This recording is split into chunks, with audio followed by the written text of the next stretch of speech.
Order. So I will call Rebecca Smith in a moment to move the motion, and then I will call the Minister to respond. Can I remind other members who are present for this debate that they may only make a speech with prior permission from the member in charge of the debate and the Minister. There will not, I'm afraid, be an opportunity for the member in charge to wind up, as she knows, is the convention for these shorter debates. I call Rebecca Smith to move the motion. Thank you, Sir Jeremy, and it's a pleasure to serve under your chairmanship, as always. I want to just start this morning by talking briefly about why this even matters to me personally. I grew up in a family where, by the time I was 18, actually, so I'd left home, my parents had started fostering, and it's something that has been, in my mind, ever since I was first interested in politics, is something that if I ever got to this place, I wanted to make sure I spoke up about adoption and fostering. So that is why the Minister often sees me on the other side of him, is from that own personal experience. But also, and I should declare an interest as a member of Plymouth City Council until the local elections, because I'm going to mention them a little later. I was also a very active corporate parent, and when I became a councillor, I knew that there was a corporate parent panel, and it was something that I was particularly keen to be on, because ultimately I believe that as elected representatives, that opportunity to be those corporate parents, whether that is at a council level or a national level, is incredibly important. And it was something that I think, I was able to act in that as a councillor, and I'm here doing it as a Member of Parliament. So anyway, I'm going to move on to the main body of my speech, but I just wanted to start there. We desperately need to rebuild the foster care pipeline. Every year, England loses more foster carers than we gain. We are facing a perfect storm. More children in care, fewer foster carers, and fewer people applying to become the next generation of foster carers. As of March 2025, there were 81,770 looked after children in England, but the number of foster carers fell by 12% from 2021 to March 2025. In the last year alone, there were 1,140 fewer foster placements available for children in England than the year before. Spending on children's social care continues to increase, yet councils are consistently exceeding their budgets. We need to do more to ensure that vulnerable children in care can access the stability that comes from being placed with loving foster parents. And that involves two things. Number one, doing more to encourage people to become foster carers. And number two, doing more to retain the brilliant carers we already have. Now, carer shortages are a national issue, not a provider-specific one. Fragmented recruitment efforts are leading to inefficiencies and missed opportunities. So this is why I broadly welcome the government's foster care reforms.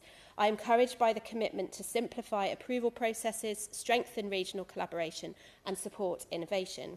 But it seems to me there is a glaring obvious omission: the need for better partnerships between local authorities and independent foster agencies, or IFAs. Yes, I'd be pleased to. Thank the Honourable Member for giving way and for securing this debate. Would she agree that there should be greater recognition of foster carers as part of the professional team around the child, and that fully promoting a team around the child model on which social workers, foster carers and therapists are regarded and treated as equal partners would both enhance the experience and outcomes for children in care and, importantly, support the recruitment and retention of foster carers? Thank you. So I thank the Honourable Member for his intervention, and of course it makes a huge amount of sense that foster carers are considered a key part of that process, and I'm sure in certain parts of the country they are, but by the sounds of his question it sounds like there are other parts where that might need some work to improve, so absolutely. So independent fostering agencies are responsible for 44% of mainstream fostering households, and they account for nearly 38,000 of all children in foster care in England. Now, if the current growth of IFAs continues, they have the potential to become the largest provider of fostering services. When children enter the care system, they are triaged by the local authority first, and if local authorities are not able to place a child in their own fostering service, then they will ask an IFA to step in instead. This explains in part why IFAs overwhelmingly care for children with complex needs. These include children with challenging behaviours, medical needs, and those who have experienced numerous placement breakdowns. They also tend to be more successful at placing older children. Now, IFAs are more effective at recruitment and retention than local authorities and less expensive, but they have been consistently overlooked by the government. Ofsted reports consistently demonstrate that IFAs offer high-quality care to children, excellent support for foster carers and value for money for local authorities. 96% of IFAs are rated good or outstanding with Ofsted, whereas by contrast only 60% of local authorities were judged to be good or outstanding. 61% of IFA approvals are completed within 6 months, compared to only 41% of local authority approvals. However, until now, the government has not properly acknowledged the growing contribution of IFAs and the vulnerable children who are impacted as a result. So the government's Fostering Parent paper launches regional care cooperatives, or RCCs, that will plan, deliver and commission homes for children at scale. Yet the government has failed to recognise the crucial roles that IFAs play. Instead, it seems to place them in direct competition with these new RCCs. IFAs already have experience in regionalisation, yet they are left out of all conversations. They are not sitting around the table with local authorities, and we believe, or I believe I should say, that this is short-sighted and counterproductive. It is crucial that the government engages with IFAs along with local authorities to better learn from the IFA's experience. Moving forward, RCC's decisions must be based on the best interest of the child and not simply the provider type. We need to see transparent placement protocols that include IFAs at every stage of consideration. RCC should avoid blanket exclusions or prioritisation of local authority foster carers without due regard to individual needs. It's about what's best for that child. In my view, a mixed economy approach to foster care is the most efficient model and improves outcomes for vulnerable children. Compared to local authorities, IFAs are agile because they can respond more quickly, especially since they face less financial pressure. IFAs are also better at long-term planning, and from my own experience in local government, I know that the relentless 4-year election cycle, or indeed actually in Plymouth the 3-year election cycle, hampers long-term strategic oversight for foster cares, whereas these IFAs consistently can provide that care unhindered. So local authorities have so many other pressures on their time and resources, whereas IFAs can focus on doing one thing really well, providing consistent support that is tailored to a foster family's needs. Indeed, parents who use IFAs testify to the bespoke support that they provide. Janet has been a foster parent for 23 years and has cared for 11 children. Having previously adopted 2 boys, she saw the life-changing impact a stable home can offer. After experiencing a lack of support from a local authority, Janet transferred to their current IFA, where they have been supported for the past 12 years. She says, I have 24/7 access to support from people who know me and my family. The conversations are open, honest and not judgmental, and always centred on the children. Their IFA ensures careful placement matching and treats carers as valued partners in the child's care. Now, Ruth and Chris have a background in mental health services, so they are equally attuned to the way that trauma can shape a child's life. The couple says, foster children have often endured things they never should. Our motto is to drown them in love. It's not just a job, it's a way of life. Through their local IFA, they receive a vital support package, easy access to social worker, tailored training and funding support for their children to do the activities they love. They say if you call, you get help the same day. It's personal, nurturing and non-judgmental. Their local service has enabled them to work with the same psychologist for 6 years, who provides crucial continuity for their foster children. Ruth and Chris contrast this with the poor communication they experienced when fostering via their local authority. One time they received files which had such poor notes that the couple could not even tell which gender the children were. All that being said, though, Sir Jeremy, I want to mention Plymouth City Council as a success story of a local authority that is working really well. The council runs its own in-house fostering agency, Foster for Plymouth. In fact, they even give you a trolley token sometimes, so you carry it around with you all the time. They currently have 111 approved fostering households, which offer 234 placements for children. For context, Plymouth currently has 525 children in its care in total, so this proportion is encouraging and it is growing. The in-house agency provides significant value for money. It costs £571 per child per week, which is lower than the cost of IFAs at over £1,200 per week. But this is an unusual situation at the moment and is not replicated in many local authorities across the country. It is, of course, also far less expensive than the cost of residential care at over £9,400 a week. Now, Foster with Plymouth has built great local relationships with local organisations, including Dartmoor Zoo in my constituency, and they regularly encourage businesses to offer discounts to foster carers. By offering a council tax exemption for foster carers, the council has also seen 17 households sign up within the past year. And it's also worth saying that we instilled a a covenant, a looked after children covenant as well, because we recognise that actually if we want to ensure that the whole city is prioritising looked after children and previously looked after children, that was one way of doing it. So I really do believe Plymouth has some good practice here. The council has also allocated a dedicated budget for carers who may need to make loft conversions and other home alterations to care for more children. I'm sure the Minister has had people mention that as a hindrance in the past, but actually I think that's a really practical way of encouraging people to continue fostering. They've developed a marketing campaign aimed specifically at people who have never considered fostering before, and in terms of wider collaboration, the council hosts an annual fostering summit and works closely with the South West Fostering Hub. However, another issue I want to highlight that links to that is the postcode lottery for fostering families when it comes to fostering fees. Fees are a payment made to foster carers in recognition of the skills and time involved in fostering. While allowance for foster carers are set nationally, there is no set legislation or guidance about fees, and this leads to wildly differing fee payments across the country. Shockingly, some foster carers receive £38,000 a year more than others, according to the Fostering Network, a national charity. In fact, some carers receive no fee and may receive as little as £18 per week. Better remuneration for foster carers would help with both recruitment and retention, reflecting their valuable contribution to society. I will. I'm grateful to the honourable member. In talking about fees, I know certainly the feedback from foster carers within York have highlighted the differential between the amount of money received for staying put and for foster caring, making a really difficult choice for foster carers whether or not to maintain that home, that safe place for a child, or indeed to push that child out of that home. Does she agree that there should be an equalisation of that resource so we can ensure that smooth pathway for those very vulnerable children?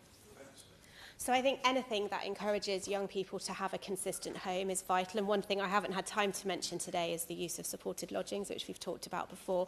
Ultimately, I have seen the success of being able to enable young people to stay with homes. So anything that encourages that, I think, is definitely worth pursuing. Now, we also know that many parents give up work to foster. In fact, around 60% of foster carers do not work. Foster carers are providing a professional service, but they should not be expected to do this on a shoestring. Only a quarter of foster carers say they feel their fee is sufficient to cover essential living costs. Better financial support would increase their autonomy to make decisions that are in the best interests of their children. The Fostering Network is calling on the government to introduce a national recommended fee framework for foster carers, which would reduce the unfair variation across the country. So it'll be interesting to hear the Minister's response to that particular call. To conclude, to fix the chronic problems facing children's services, the government must focus on encouraging more people to become and remain foster carers, which I know they are seeking to do. Many people already have the skills and the compassion to open up their homes to a child in need. Often all they lack is the right incentives and support. So I'm encouraged by the government's National Action Plan, which acknowledges the urgent need for systemic reform. However, the plan will only succeed if carers feel properly recognised and sustained over the long term. The measures I've outlined today would go some way to improve foster care retention and recruitment. But firstly, given that IFAs are more effective and less expensive than local authority provision, I would urge the government to give them a seat around the table during this regionalisation process. Secondly, the government should fix the postcode lottery for foster care fees. And thirdly, it should learn from Plymouth as an example of outstanding local authority provision. And I'm sure they would welcome the Minister, if he's never been down there, to actually go and see what they're doing and to meet some of those young people that have been so affected by this policy. And ultimately, every delay in fixing this system means another child waiting for the loving, stable foster family they deserve, and we cannot allow structural barriers to stand in their way. The Honourable Lady. The question is that this House has considered foster care recruitment and retention. Minister. Thank you, Mr Wright. It's a pleasure to serve under your chairmanship, and I'd like to thank the Honourable Member for South West Devon for tabling this debate and to the interventions that have been given as well in the debate. It's the first opportunity I've had in Parliament to talk about the Fostering Action Plan, so I thank the Honourable Member for giving me the opportunity to set out some of the details and respond to the points she rightly raises as well. Since my appointment in September of last year, I've made renewing our fostering system my #1 priority as the Children and Families Minister. Through extensive engagement and discussion, we have pulled together a bold plan recognising the urgency of the problem that faces us. We have published our action plan, a 6-week consultation and a call for evidence earlier this month. to renew fostering and create 10,000 additional foster care places by the end of this Parliament. We have done this now, 100 years on from the 1926 Children and Young People's Act, the centenary of adoption and fostering as we know it, creating much of the framework that we now work within. Now is the time to renew our fostering system. Foster care numbers are in decline. The total number has dropped by 12% since 2019 alone. We face a major demographic challenge. Around 1/3 of carers are currently over 60, which will compound this problem in the years ahead. There are currently appalling conversion rates and unacceptable delays to approve carers. 150,000 inquiries last year only saw 7,300 newly approved foster carers. 59% of fostering assessments in local authorities take more than 6 months. All of this is driving pressure on residential care, resulting in children living in residential care settings when they could and should be living in family-based homes. There has been a 24% increase in children living in residential care between 2020 and 2025, now over 18,000 children. Yet research looking at children's needs shows that 45% of children in residential care have the same level of need as those in foster care. The result on many foster carers of this pressure is poor matches, a lack of support, and an outdated rule book that signals a lack of trust and a lack of respect. The total impact of all of this on our children is that too many of them are forced to live away from their school, their friends, and their family. Too many matches that mean they don't get the connections they need, and too many in residential care when it's not the right fit for them.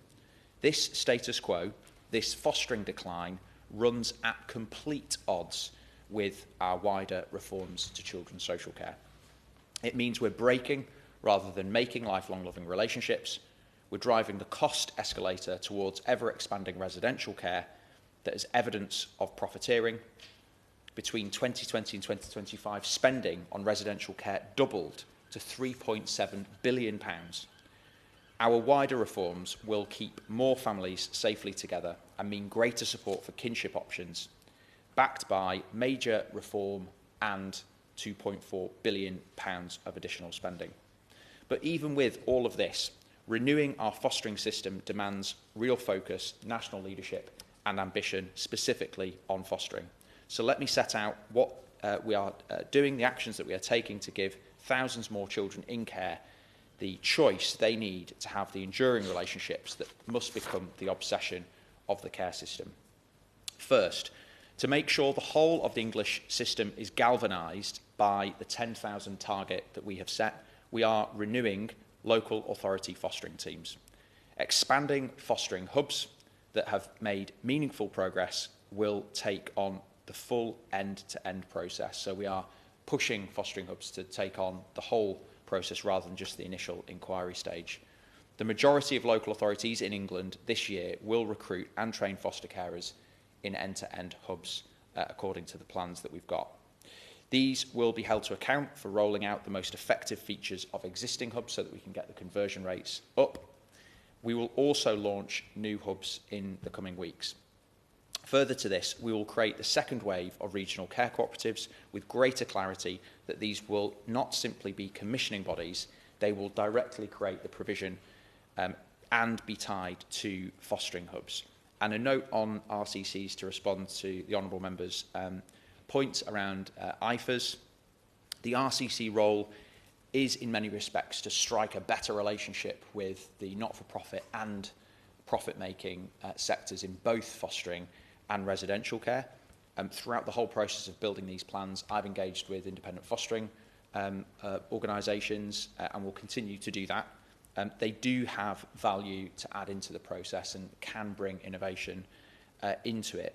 But I do want to add a word of caution that there is evidence from CMA studies that have been done that profit-making independent fostering bodies do cost more on average than local authority fostering, and it is being done for profit.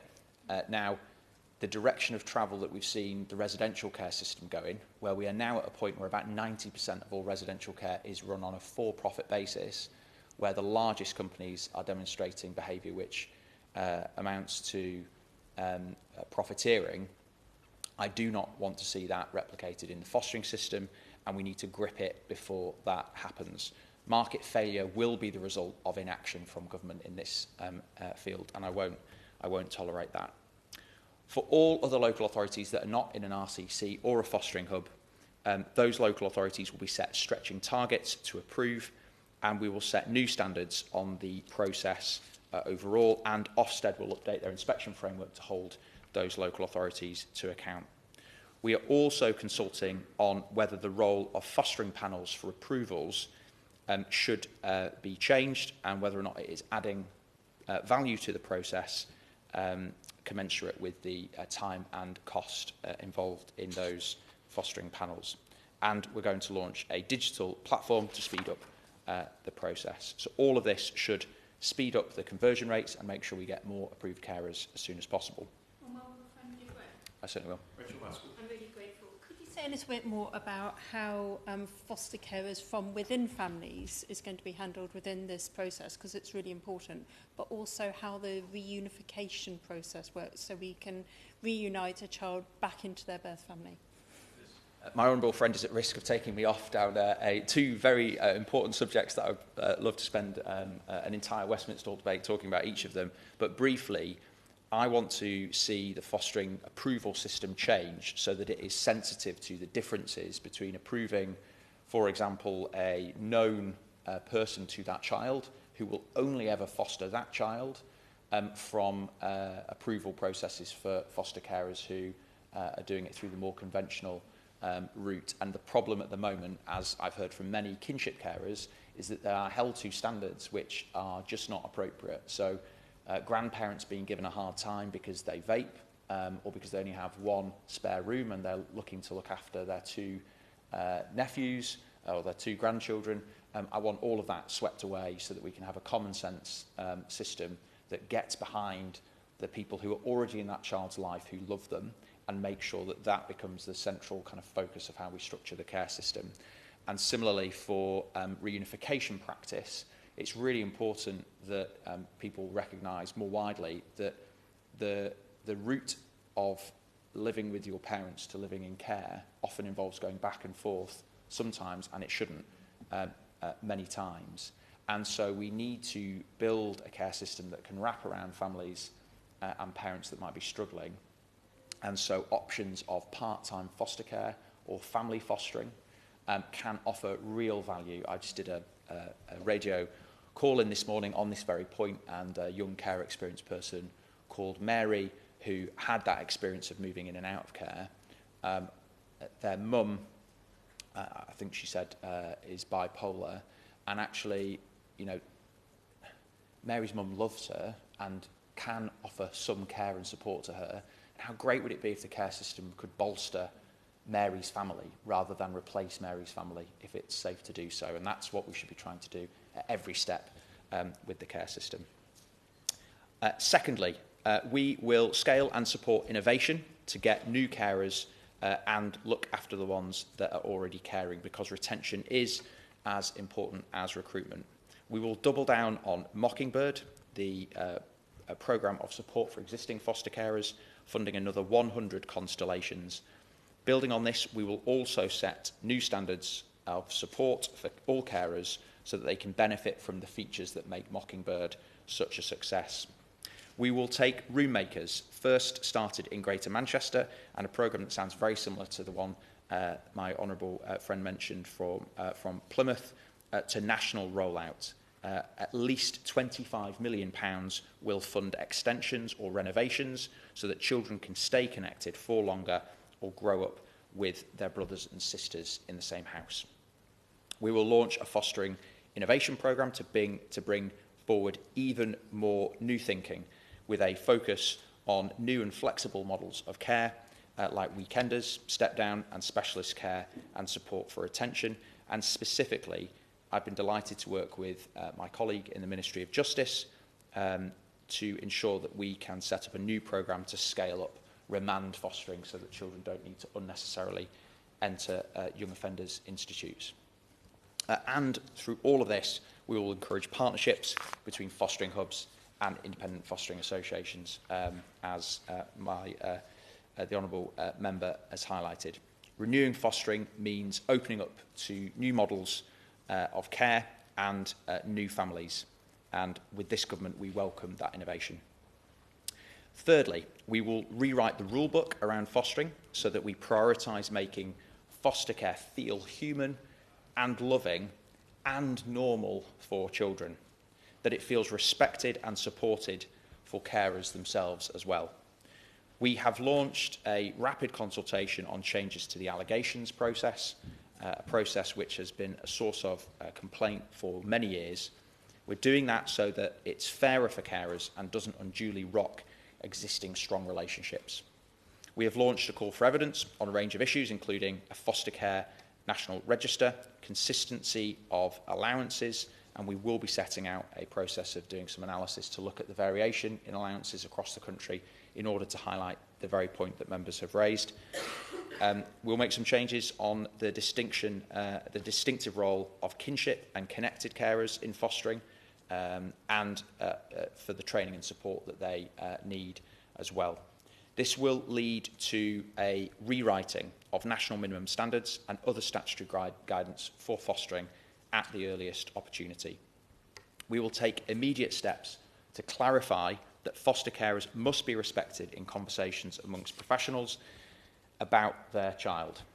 And we are also immediately taking action to clarify that the day-to-day decisions that foster carers should have for children should be with them by default, not exception, such as permissions to get haircuts and overnight stays. We're rewriting the rulebook to put long-lasting relationships first, and this will be part of wider action to take on myths about who can and who cannot care. Our vision is a fostering system built on relationships that last by recruiting and retaining more carers, acting regionally, innovating, supporting families, simplifying the rules. By doing all of this, we will create thousands of more foster families across England, closer to children's communities and schools. We know we can do this because the appetite is there within the country. We're just failing to convert it. And we've done it in recent history with the Homes for Ukraine scheme.